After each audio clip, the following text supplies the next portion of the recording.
Hello friends. पिछली class में हमने देखा था कि रेशियो के क्वेश्चंस में वैल्यू किस तरीके से निकालते हैं। आज की क्लास में हम ये डिस्कस करेंगे कि अगर आपके पास एक से ज़्यादा अलग अलग रेशियोज दे रखे हैं तो उन रेशियोज को आप मर्ज किस तरीके से कर सकते हो। जैसा कि आपके सामने लिखा हुआ है एग्जाम्पल में, आपको ए रेशियो बी दे रखा है 1:2 और बी रेशियो सी दे रखा है 2:3। तो यहाँ आपको दो रेशियोज दे रखे हैं। पहला रेशियो क्या है, ए रेशियो बी। दूसरा क्या है, बी रेशियो सी। और आपको क्या पूछ लिया है, A ratio B ratio C कितना होगा, और मर्ज करने के बाद आपके पास क्या रेशियो आएगा ये बताना है। तो सबसे पहले तो हमको ये देखना है कि कॉमन एलिमेंट कौन सा है। दोनों अलग अलग रेशियोज में कॉमन एलिमेंट कौन सा है, बी है। और आपको बताना है A ratio B ratio C कितना है। अब क्योंकि बी कॉमन एलिमेंट है तो इसका देख लेते हैं कितना रेशियो है, इसका कितना यूनिट है। बी के पास 2 यूनिट है और यहाँ भी बी के पास 2 यूनिट है। इसके पास दोनों जगह वैल्यू बराबर है, तो क्या हम डायरेक्ट इसको 1:2:3 लिख सकते हैं? बिल्कुल लिख सकते हैं, क्योंकि यहाँ भी इस रेशियो में भी बी के पास 2 है और इस रेशियो में भी बी के पास 2 है। तो हमको मर्ज करने में कोई दिक्कत नहीं है, हम डायरेक्ट 1:2:3 लिख सकते हैं।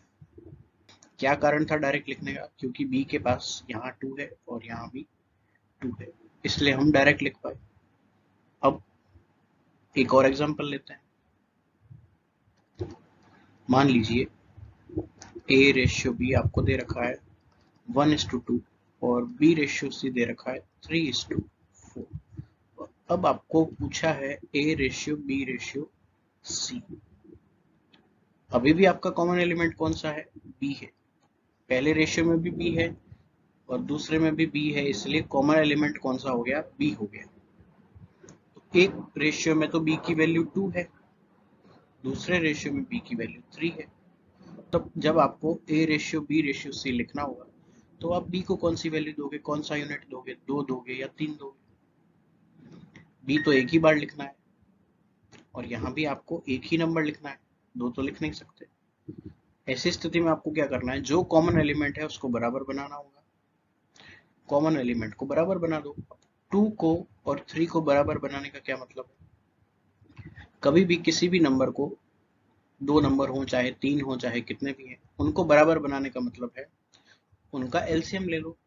उनका कॉमन मल्टीपल लिखना ही उनको बराबर बनाना होता है। तो हम क्या करेंगे, 2 और 3 को आपको पता है 2 × 3 6 होता है, यही इसका एलसीएम है। तो और 2 को 6 बनाने के लिए 3 से मल्टीप्लाई करेंगे। तो हमने क्या किया, इनटू 3 कर दिया, और 3 को 6 बनाने के लिए 2 से मल्टीप्लाई करेंगे। तो हमने क्या किया, इसको 2 से मल्टीप्लाई कर दिया। तो जब भी हम रेशियो में डिवाइड या मल्टीप्लाई करते हैं तब कभी भी एक के साथ नहीं होता है। जितने रेशियो में नंबर्स हैं सबके साथ वही काम करना पड़ता है जो आप एक के साथ कर रहे हो। जैसे आप 2 को 3 से मल्टीप्लाई कर रहे हो तो हमेशा पूरे रेशियो को 3 से मल्टीप्लाई करना पड़ेगा, क्योंकि रेशियो में नंबर्स हैं तो ये आपस में बंधे हुए हैं, ये आपस में रिलेशन में है। और इसी तरह यहाँ भी 3:4 है। 3 को अगर आपको इंटू 2 करना है तो 4 को भी करना पड़ेगा। तो यहाँ पे कितना आ जाएगा, 3 से मल्टीप्लाई किया तो ए बी कितना बन गया, 3 × 1 3, 2 × 3 6। इसी तरह ये भी 6 बन चुका है। अब दोनों जगह जब बराबर बन चुका है तो आपने 6 लिख लिया और आप डायरेक्टली क्या कर सकते हो, c की वैल्यू लिख सकते हो। और c का कितना आएगा, 4 × 2 8। तो आपका रेशियो कितना बन गया, 3:6:8। तो हम रेशियो मर्ज करने के दो क्वेश्चंस कर चुके हैं। तीसरे क्वेश्चन में भी आपको रेशियो को मर्ज या कंबाइन करना है। यहाँ पे ए रेशियो बी कितना दे रखा है, 1:7। बी रेशियो सी कितना दे रखा है, 3:5। और आपको चाहिए A ratio B ratio C. यहाँ भी हमारे पास कॉमन एलिमेंट कौन सा है, बी है, तो बी को बराबर बनाना होगा। यहाँ बी के पास 7 है और यहाँ बी के पास 3 है। तो 7 और 3 को बराबर बनाने का मतलब है उनका कॉमन मल्टीपल ले लो या एलसीएम ले लो। कितना हो गया, 21। इसका मतलब 7 को 21 बनाना है और 3 को भी 21 बनाना है। 7 को 21 बनाने के लिए किससे मल्टीप्लाई करना पड़ेगा? 3 से। तो ये पूरा रेशियो 3 से मल्टीप्लाई होगा, और 3 को 21 बनाने के लिए 7 से मल्टीप्लाई करना पड़ेगा, इसलिए ये पूरा रेशियो 7 से मल्टीप्लाई होगा। और यहाँ पे भी 21 बन जाएगा, यहाँ पे भी 21 बन जाएगा। तो उसको हम A ratio B ratio C को किस तरीके से लिखेंगे? 3 इंटू 1 3, 7 इंटू 3 21। अब B 21 बन चुका है, B को एक ही बार लिखना है, बचा क्या? C 5 into 7 35। तो इस तरीके से A ratio B ratio C लिख दिया हमने, पिछले क्वेश्चन के जैसा ही है। क्वेश्चन नंबर 4 में 3 एलिमेंट्स दे दिए हमको और 2 रेशियो दे दिए। 3 एलिमेंट का एक रेशियो है ABC, दूसरा है CD। अब यहाँ पे कॉमन एलिमेंट क्या है? C। दोनों रेशियो में C कॉमन एलिमेंट है, तो हमको C को बराबर बनाना है। C यहाँ पे 7 है और C यहाँ पे 3 है। तो अगेन आपके पास बिल्कुल सेम क्वेश्चन है, ऊपर वाले में भी हमने 7 और 3 को इक्वल बनाया, यहाँ भी 7 और 3 को ही बनाना है। तो इस पूरे रेशियो को 3 से मल्टीप्लाई करेंगे, इस पूरे रेशियो को 7 से मल्टीप्लाई करेंगे, कितना लिखेंगे? 3 इंटू 3 9, 3 इंटू 7 21। क्योंकि C कॉमन एलिमेंट है, C को एक ही बार लिखते हैं, हमको चाहिए A ratio B ratio C ratio D ratio E। तो C तो हम लिख चुके हैं। अब D और E की जगह क्या आएगा? क्योंकि हम 7 से मल्टीप्लाई कर रहे हैं इस पूरे रेशियो को, तो कितना आना चाहिए? 7 इंटू 2 14, 7 इंटू 4 28। तो ये आपका ABCDE का रेशियो आ चुका है। इसी तरह क्वेश्चन नंबर 5 को देखिए। अब 5 में दो एलिमेंट के 3 रेशियो दे दिए, तो इसको भी इसी तरीके से करना है जिस तरीके से हम इतनी देर कर रहे थे। लेकिन इन क्वेश्चंस को थोड़ा फास्ट करने के लिए एक हमारे पास तरीका है, एक मेथड है, तो उस मेथड का यूज करेंगे ताकि हमको बार बार इन दोनों का चेक नहीं करना पड़े, फिर इन दोनों का चेक नहीं करना पड़े। इतनी देर तो हमारे पास 2 ही रेशियो थे, तो हमको चेक करना बहुत आसान था और बराबर बनाना भी बहुत आसान था।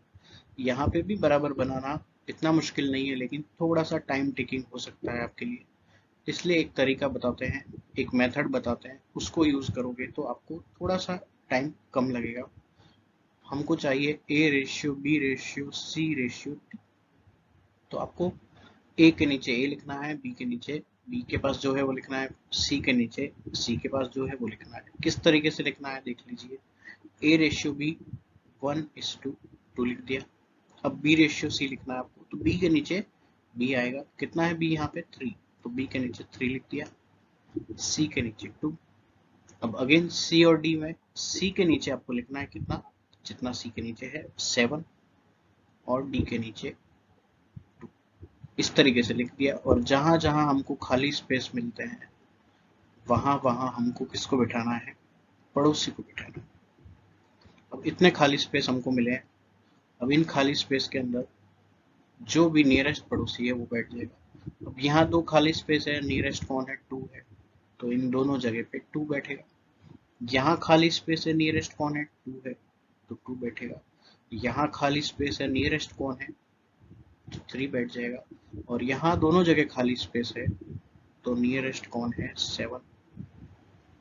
इस तरीके से हमको बस जहां भी खाली स्पेस है वहां पे पड़ोसी को बिठा देना है, और फिर वर्टिकली मल्टीप्लाई कर देना है। ए में हम जब मल्टीप्लाई करेंगे 3 इंटू 7 कितना आ जाएगा? 21 ratio 6 into 7 42 ratio 4 into 7 28 ratio 2 into 2 into 8। तो इस तरीके से हमको ABCD का रेशियो 21:42:28:28 मिल चुका है।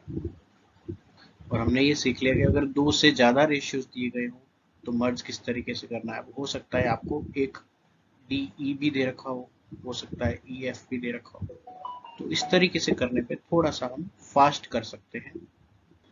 तो नेक्स्ट वीडियो में हम रेशियो को मर्ज करने के कुछ क्वेश्चंस और करेंगे, और फिर उसके बाद रेशियो के चैप्टर में आगे बढ़ेंगे। Thank you.